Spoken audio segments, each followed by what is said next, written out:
filed a grievance claiming NFL owners have colluded to keep him out of the NFL in retaliation for his leadership and advocacy for equality and social justice. Kaepernick's attorney released a statement, quote, Colin Kaepernick's goal has always been and remains to simply be treated fairly by the league he performed at the highest level for and to return to the football playing field. Okay, so Cece, what is your reaction to Colin Kaepernick's team filing this grievance? When I came out of college, I was ruled ineligible for signing with an agent. I potentially squared off with the NFL that I was going to sue them to allow me that I wasn't an amateur. I forfeited my amateur status because I had taken payments from an agent that I was a professional. So at that time, you had to have 4 years from high school graduation to play in the NFL. And my agent let me know that, this might not go well for you. Like they could blackball you. Like they've set the rules. You only had 3 years. 3 years from high school graduation. So after my junior year, I was ruled ineligible. So the NFL decided to change the rule. So I didn't have to file a lawsuit against them. Thank God. And they allowed you after your 3rd year of high school graduation, you could enter the league. So I was the first player to ever come into the NFL after only being 3 years in college. They allowed me to be drafted in the supplemental draft, but that was not a fight that my legal team really wanted in trying to battle the NFL and their lawyers in court. So this is going to be a hard case to win. It's an even harder case to prove. But to me, it seems as if Colin now is all in, as if now they've jeopardized my career. I wouldn't be shocked if Colin never plays in the NFL now, because now what you're trying to accuse the NFL owners of doing, it's almost impossible to be able to prove it. And if there were 2 to 4 general managers and owners that were looking at Colin, I believe with this grievance, those 2 to 4 opportunities will go away. Nick? You remember the line from Casino? Robert De Niro's character said it to one of his floor managers about all these slot machines being guys hit jackpot after jackpot. And he said, listen, either you were in on it or you were too stupid to notice it. Either way, you got to go. NFL owners are going to have to decide, are we in on it or are we all, as a collective, too stupid to realize this guy is an upgrade for essentially every team's backup quarterback, for 10 teams starting quarterback, for 5 teams with playoff hopes starting quarterback. Jags, Dolphins, Jets, Denver, Indy. And obviously the owners would prefer, I guess, the answer be, no, we've just decided it's no longer about the 1,600 best players. Not that we all got in a room and discussed to not let Cap in the league. Right. But I want to make something clear on this. I don't think there is one group text, one 32 owner email, don't sign Colin Kaepernick, sign here. I don't think there is going to be a smoking gun piece of evidence to say all 32 owners have colluded to keep him out of the league.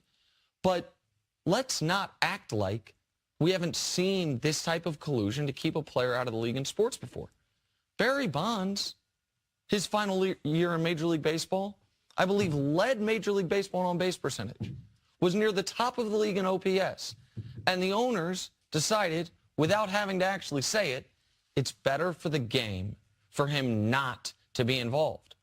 And he never played again. And that was without the President of the United States, a man of whom many of the owners are friends with. One friendly enough to get an ambassadorship. Handful gave him $1 million to his inauguration campaign. Thank you very much. The inauguration committee. That we had President Trump before 3 weeks ago. President Trump at a rally 3 months ago brag about the fact that it's being reported Colin Kaepernick is not being signed because owners are afraid of a mean tweet. So I don't think this is Cap saying, I'm sacrificing my ability to get in the league. I think this is Cap's team saying, you know what? Maybe this is your only hope of getting in the league. Maybe rather than, let me just ask you, maybe rather than deal with some type of lawsuit, discovery, these types of things, that there will be a team that says, you know what? it is easier and better for all of us if we sign him. The lawsuit dies the moment a team signs him.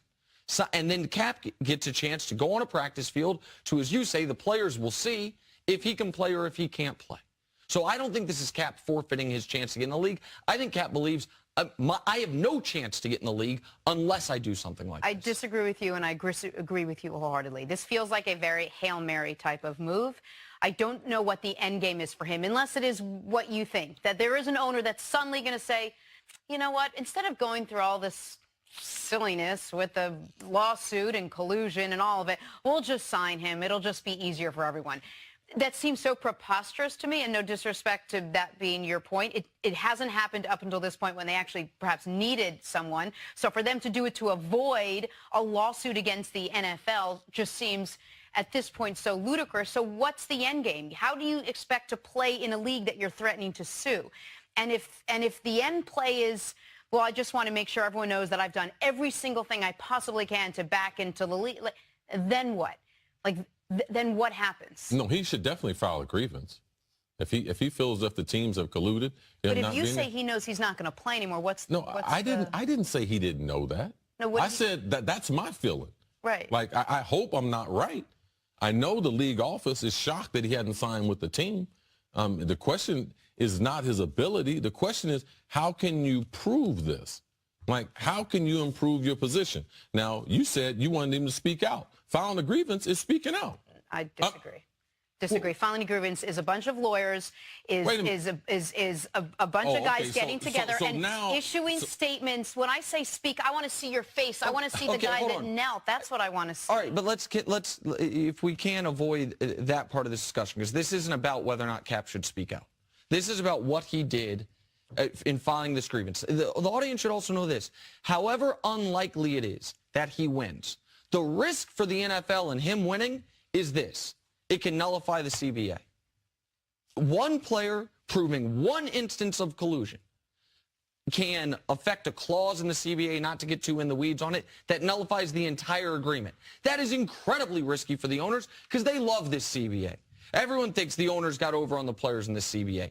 But I just, can we admit, like as a collective, the idea that unspoken collusion happens in pro sports? How about not just Barry Bonds? Let's keep it to the NFL. Do we really think when Lyle Collins, a potential first-round pick, Lyle Collins was going into the draft, the days before the draft, someone he had been associated with was murdered? There was questions about whether or not he was involved. Now, I want to be fair to Lyle. He was never implicated. He was never accused. He was never charged. But there were questions about it. Yeah, there were huge question marks. At that time, no one could draft him based on what potentially could happen. Okay, well, so I was covering the draft. I was in communication with the NFL, and the potential of what could be the results of this were far more explosive and dangerous. I agreed. You don't, so that kind of speaks to my point. Maybe you can call me crazy. I believe there is a team in the league out of 32 that would have said, you know what, we will roll the dice with a 7th-round pick to say, you know what, this is our guy. We now have the rights to him. Somehow, amazingly, no team drafted him because it would have been terrible for the NFL as a collective. Right, but every team had the ability to negotiate with him because he was a free agent. Correct, but one team could have taken him and no one else would have negotiated with him. It was best for the league that no one drafted him, and amazingly, no one drafted him. So the idea that there isn't sometimes unspoken collusion amongst owners, I think is silly. And I don't think these owners are dumb guys. So what other answer do we have as to why Colin Kaepernick doesn't have a job when all these lists of quarterbacks do? What is it? I just want to know. I don't know it. Collusion is near impossible to prove. And Mark Garrigus, who is his attorney, is just going to have a bear of a time. How do you prove it? No, I don't think that they can prove it, but it's an ugly situation. The optics are ugly for the league. I do believe this is Colin's way of fighting back or speaking out. This is to me is like the next move. I don't believe they're going to be able to prove it. To me, it's not a winnable case. I can't say that I necessarily agree with it, but what are his other options?